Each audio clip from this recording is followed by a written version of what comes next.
A life of depth is not measured by titles accumulated or praise received, but by the lives shaped along the way. In the Stoic tradition, the highest aim is not personal glory but service. To live well is to act by virtue, and to serve others is the natural expression of that virtue. Mentorship becomes not a role to claim but a responsibility to embody. It is the choice to guide, to lift, and to give without expectation. This kind of service requires patience, humility, and clarity of purpose. It means teaching skills and principles, discipline, resilience, character. The Stoic mentor sees their role not as the hero of someone else's story, but as a steady presence along the path. The reward is not in being needed, but in being useful. Those who lead with Stoic intent do so quietly. Their greatest pride is not in being seen but in knowing that their actions helped another become more courageous, more thoughtful, and more whole. To serve in this way is to leave a legacy not carved in stone but living in others. A Stoic does not seek to be remembered. They seek to have mattered. George Raveling's journey is a testament to the Stoic principles of resilience and purpose. Born into a world of racial segregation, he faced immense obstacles, but his Stoic mindset enabled him to rise above them. His philosophy was simple: focus on what you can control, and let go of the rest. In the face of adversity, George's response was not to resist or complain but to act with purpose.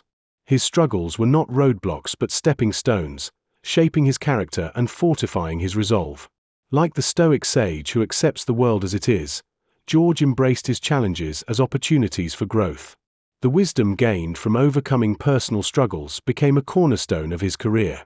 He understood that success is not just about achieving goals but about the character forged through struggle. His path to success was not linear. It was filled with moments of doubt, hard work, and sacrifice. Yet, through it all, George never lost sight of his ultimate goal: empowering others and leaving a meaningful legacy. George's understanding of purpose aligns with the Stoic idea that our actions must serve something greater than ourselves. His journey was not about fame or recognition but about using his platform to help others succeed. His life exemplifies the Stoic belief that true fulfillment comes not from personal achievement but from living in accordance with virtue, contributing to the well-being of others. From the life and leadership of George Raveling, a set of principles emerge: quiet, steady, and deeply human. They are not extracted from theory, but lived in the rhythm of real experience. In the sweat of coaching, the humility of learning, the generosity of mentorship, and the wisdom of reflection. His journey does not present a perfect life, but a principled one. These principles are drawn not to instruct, but to illuminate. They do not shout, they guide. Let us now draw 12 Stoic reflections, each shaped by the life George Raveling chose to lead, a life not of ambition for ambition's sake, but of service, resilience, and unwavering purpose. A life grounded in virtue, lifted by example, and passed on not in monuments, but in the lives of those he helped rise. Principle 1. Serve others selflessly. In George Raveling's life, service was not a side note, it was the purpose. He did not mentor to be praised, nor lead to be followed. He gave because it was right. In the Stoic view, this is the highest calling: to serve not for reward, but from principle. To be useful rather than admired. The world often celebrates ambition. The Stoic honors contribution. Raveling lived this distinction. Whether guiding young players, challenging corporate leaders, or simply offering a listening ear, he served others without asking what was in it for him. Service, for him, was not performative. It was personal. A matter of daily discipline. True service is measured not in the spotlight but in its ripple. Raveling knew that his legacy would not be trophies or titles. It would be the lives he touched, the voices he helped amplify, and the integrity he modeled. To serve others selflessly is to live as if virtue is enough, and in doing so, it becomes more than enough. It becomes the foundation for everything that matters. Principle 2. Cultivate resilience in adversity. George Raveling's path was not smoothed by privilege or circumstance. Born into segregation and raised without certainty, He was tested early and often. Yet he endured, not with complaint but with resolve. This is Stoic resilience, the willingness to meet life's trials with courage and to see in every hardship a training ground for character. Raveling faced rejection, racism, and professional setbacks, and each became part of his refining process. He refused bitterness. He chose clarity. In the Stoic tradition, resilience is not simply surviving difficulty, it is transforming it into strength. Raveling showed that adversity does not disqualify greatness, it prepares it. He never allowed his environment's limitations to shape the limits of his vision. Instead, he responded with action, discipline, and an unshakable commitment to personal growth. His story reminds us that to endure is not to passively suffer. It is to meet pressure with principle, to show up when it's hard, and to carry forward the values that cannot be taken away, no matter the loss. The Stoic builds strength not despite adversity but because of it, and in doing so, becomes a quiet force the world cannot ignore. Principle 3. Focus on what you can control. At the heart of Stoic philosophy lies a single, liberating truth. Most things lie beyond our control, but our responses, character, and efforts remain our own. George Raveling lived this distinction. He could not change the era he was born into or the bias he faced, but he could control how he prepared, spoke, and carried himself. And that made all the difference. He did not waste energy railing against what could not be altered. Instead, he mastered the territory within his grasp. As a coach, mentor, and leader, he taught others the same. Don't obsess over the final score, master your preparation. Don't fear public perception, root yourself in private effort. This principle does not simplify life, but it clarifies it.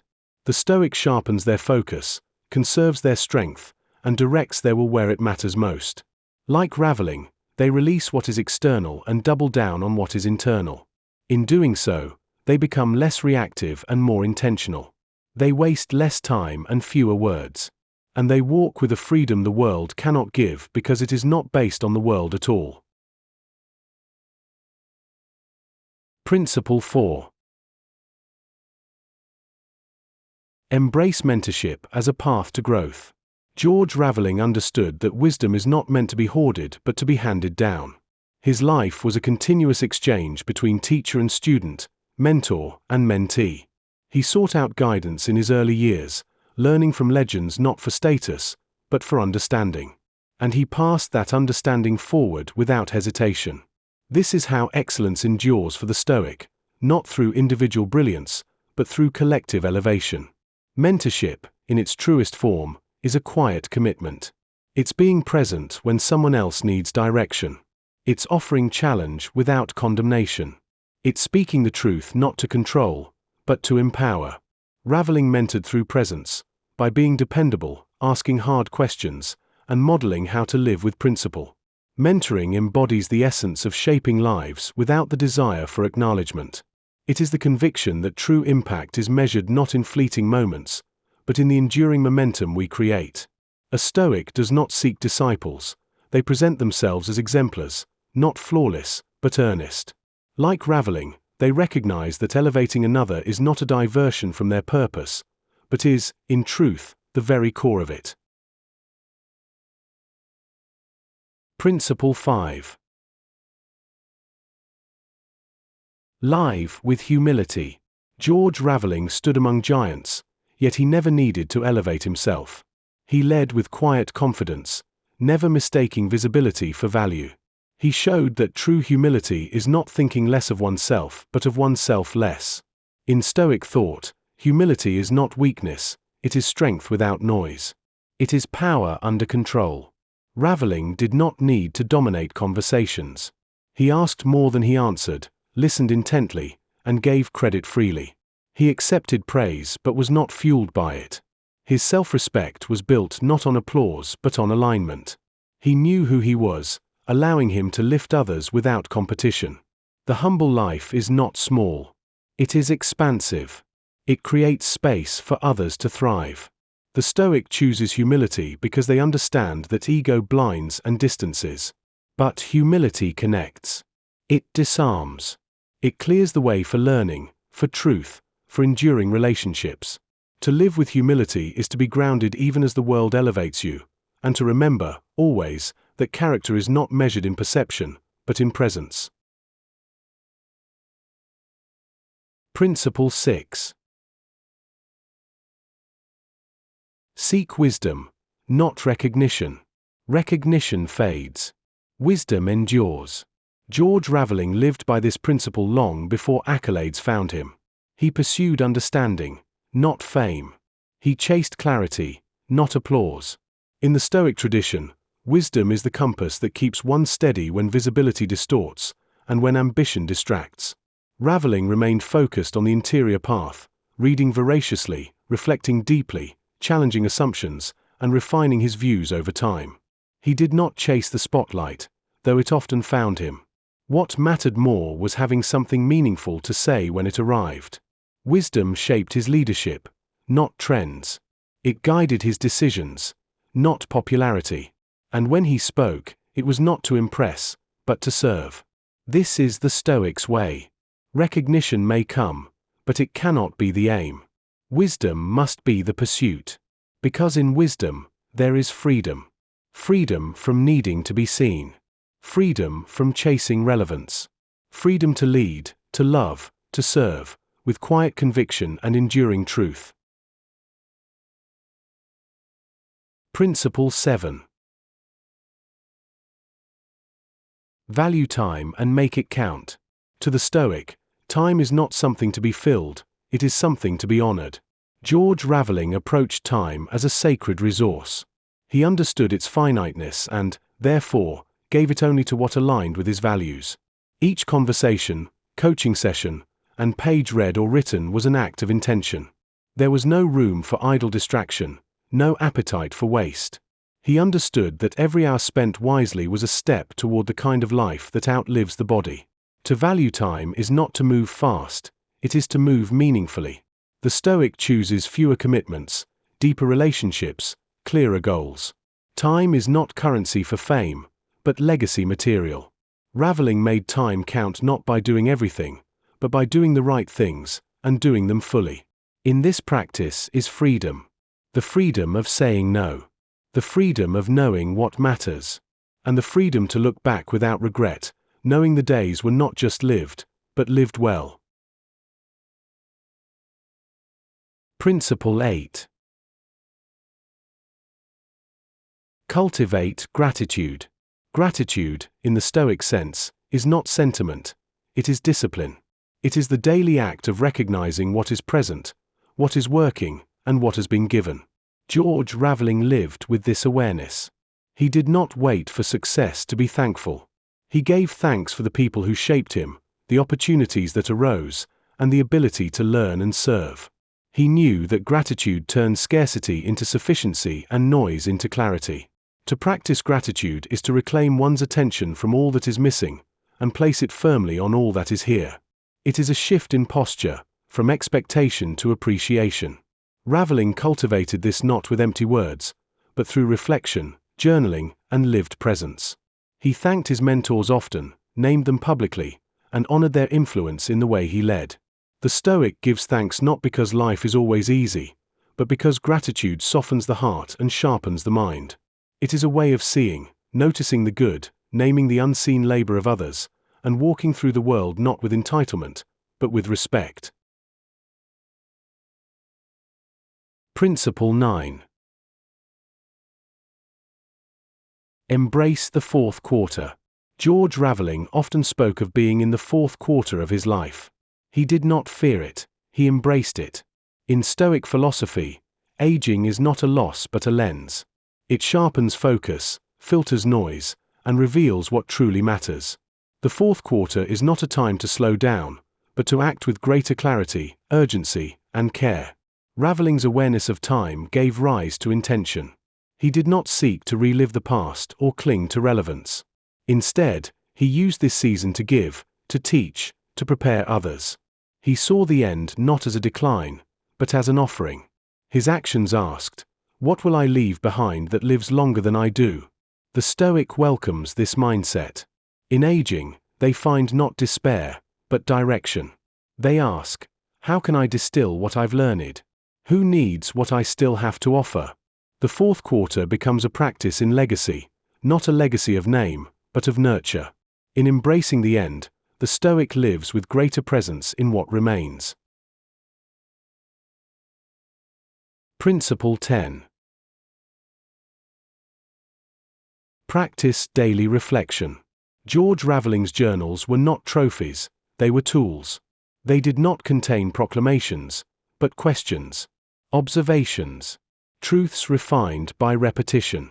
He wrote not to remember what he had done, but to understand who he was becoming. This is the heart of Stoic reflection. A daily practice of inquiry. Where did I act with integrity? Where did I fall short? What does tomorrow ask of me? The Stoic does not reflect to indulge but to align. They examine their days the way a craftsman inspects his work, not with cruelty but with care. Raveling made time each morning to think, write, and clear the lens before the world fogged it again.